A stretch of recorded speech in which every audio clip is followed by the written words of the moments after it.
10 December 2025 সাম্প্রতিক। 1 নম্বর যৌথ বাহিনী কবে গঠিত হয়? 1971 সালে 21 নভেম্বর। মিত্রবাহিনী ও মুক্তিবাহিনী মিলে যৌথ বাহিনী গঠিত হয়। 2 নম্বর আন্তর্জাতিক মানবাধিকার দিবস কবে পালিত হয়? 10 ডিসেম্বর। 3 নম্বর কোন কোন ক্যারোটিন এড প্রাকৃতিক সানগ্লাস হিসেবে কাজ করেন? লুটেইন ও জ্যাক্সিনথিন। 4 নম্বর বাংলাদেশের ষষ্ঠ বিমূর্ত সাংস্কৃতিক ঐতিহ্যের উপাদান হিসেবে কি চূড়ান্তভাবে তালিকাভুক্ত হয়েছে? টাঙ্গাইল শাড়ির বুনন শিল্প। বিমূর্ত সাংস্কৃতিক ঐতিহ্য সংরক্ষণ কনভেনশনের যাত্রা শুরু হয় 2003 সালে। 6 নম্বর সম্প্রতি ইডেক্স সিস্টেম চালু করেছে কোন ব্যাংক? বাংলাদেশ ব্যাংক। 7 নম্বর বিশ্ববাজারে চালের শীর্ষ রপ্তানিকারক দেশ কোনটি? ভারত। বিজিএমআই এর পুনরূপ কি? Bangladesh garments manufacturers and exporters association. 9 নম্বর বাংলাদেশের সর্বমোট ভৌগোলিক নিদর্শন পণ্য কয়টি? 62টি।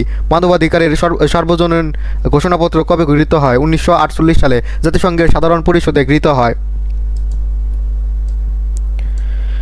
1 নম্বর বাংলাদেশ কোন দেশ থেকে যুদ্ধবিমান ইউরোফাইটার্স টাইফুন কেনার চুক্তি সই করেছে? ইতালি থেকে।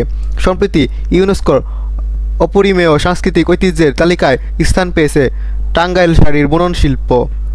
3 নম্বর বর্তমানে বাংলাদেশের শীর্ষ তুলা সরবরাহকারী দেশ কোনটি? ব্রাজিল। সম্প্রতি সরকার বেসরকারি খাতে কয়টি সৌর বিদ্যুৎ কেন্দ্র স্থাপনের সিদ্ধান্ত নিয়েছে? 12টি।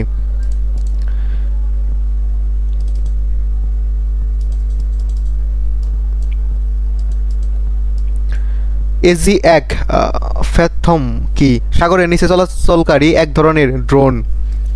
2 নম্বর নিউ ইয়র্ক সিটির মেয়রের সরকারি বাসভবনের নাম কি? Gracie Mansion. আন্তর্জাতিক মানবাধিকার দিবস 2025 এর প্রতিপাদ্য কি? মানবাধিকার আমাদের নিত্যদিনের অপরিহার্য।